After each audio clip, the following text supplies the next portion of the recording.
Hello students, जैसा कि आप जानते ही हैं, आगामी परीक्षाओं की तैयारी हेतु प्रीवियस ईयर क्वेश्चन पेपर की सीरीज शुरू की हुई है, जिससे कि विद्यार्थियों को परीक्षा की तैयारी में आसानी रहे और वो काफ़ी उसके लिए हेल्पफुल भी रहती है।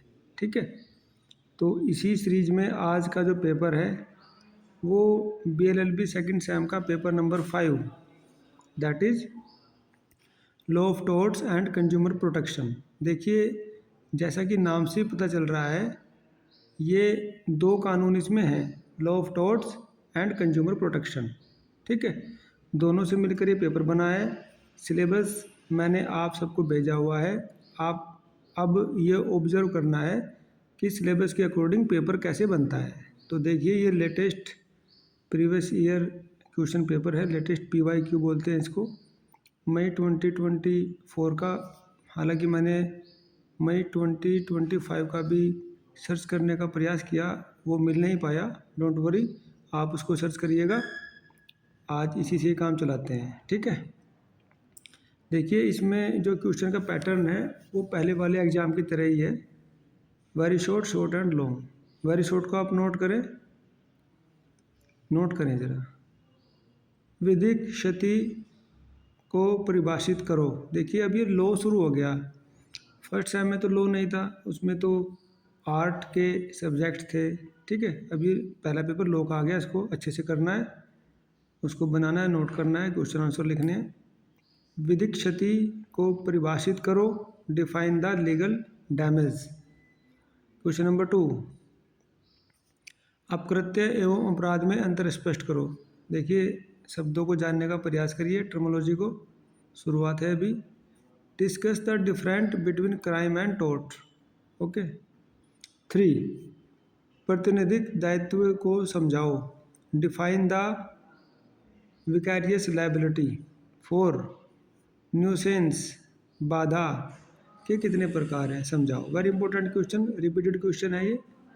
How many kinds of nuisance, explain. Now question number 5, मानहानि से आप क्या समझते हैं, what do you mean by defamation. अब शॉर्ट वाले क्वेश्चन पे आ जाइएगा, शॉर्ट में नोट करें। क्वेश्चन नंबर 6,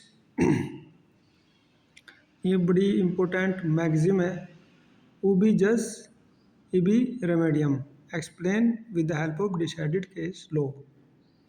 जहाँ अधिकार है वहीं उपचार है, को निर्णित वादों की सहायता से समझाओ। क्वेश्चन नंबर 7, हेतु और आशय को उदाहरणों की सहायता से समझाओ, define the motive and malaise with examples. अब आगे नोट करें। Question number 8, what do you understand by absolute liability, discuss. Very important question. पूर्ण दायित्व से आप क्या समझते हैं, वर्णन कीजिए। अब डिस्क्रिप्टिव टाइप में आइए। क्वेश्चन नंबर 9, ये देखिए, लॉन्ग वाला क्वेश्चन है ये। सामंड एक जूरिस्ट हैं, ठीक है, न्यायविद हैं वो, उनका नाम है एक व्यक्ति का सामंट के अनुसार अपकृत्य एक सिविल अपकार है जिसके लिए उपचार अनिर्धारित नुकसानी की कार्रवाई है तथा जो केवल संविदा भंग, न्यास भंग अथवा अन्य किसी प्रकार का सामयिक दायित्व नहीं है। उपरोक्त परिभाषा के आवश्यक तत्वों को समझाओ। ये वेरी इंपॉर्टेंट क्वेश्चन है, इसको करना है। रिपीटेड क्वेश्चन है, ये बार बार आता है, बिना इसके ये पेपर कंप्लीट नहीं माना जाता है।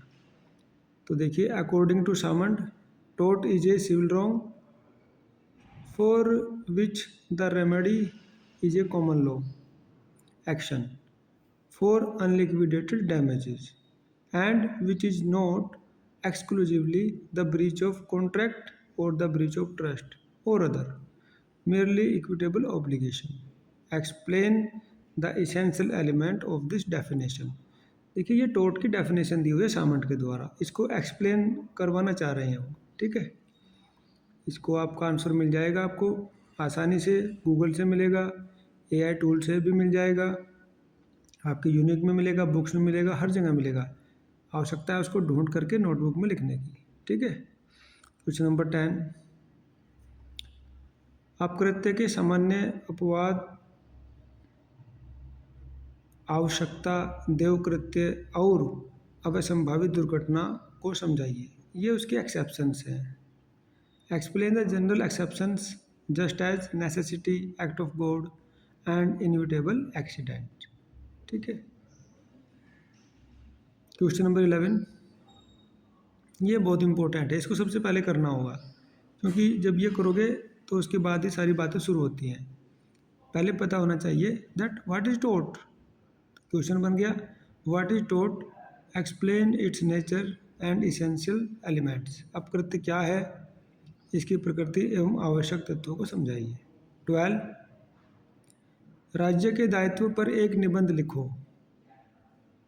Right an essay on liability of state. 13, देखिए ये है, नोट करें, निम्नलिखित पर संक्षिप्त टिप्पणी लिखो। संक्षिप्त कह रहा है लेकिन उसको एक्सप्लेन करना है अच्छे से। ठीक है, संक्षिप्त मत कर देना बहुत ज़्यादा, अदरवाइज उस पर मार्क्स बहुत कम मिलते हैं।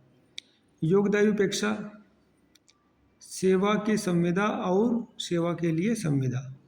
ठीक है, इंग्लिश वाला नोट करो। Contributory negligence, contract of service and contract for service. तो देखिए इस तरह से आज हमने ये 13 क्वेश्चन देखे हैं। हर क्वेश्चन के पीछे कंसेप्ट छिपा हुआ है। आवश्यकता इस बात की है कि कंसेप्ट को देखिएगा, क्योंकि कंसेप्ट पे ही क्वेश्चन बार बार रिपीट हो रहा है। और इसको जब आप 13 क्वेश्चन को करोगे अच्छे से नोटबुक में, तो उसके आई थिंक आपके मोर देन 40 कंसेप्ट पूरे हो जाएंगे। ठीक है, आवश्यकता इस बात की है कि इस पेपर को नोट करें, हल करें, और इससे पहले के भी जो पेपर हैं 3 या 4 बार के, उनको हल करें। फिर उसके बाद बुक से, नोटबुक से मैटर इकट्ठा करें और उसको लिखें, जिससे कि परीक्षा की तैयारी आसानी से हो जाए, अच्छे से हो जाए, और आपको रिवीजन का भी समय मिल जाए। तो ठीक है विद्यार्थियों, I think this video will be very helpful to you. आने वाली परीक्षा की तैयारी में आपकी काफ़ी मदद होगी। इसी के साथ ही आज का सेशन समाप्त करते हैं। Thanks for listening, thank you very much.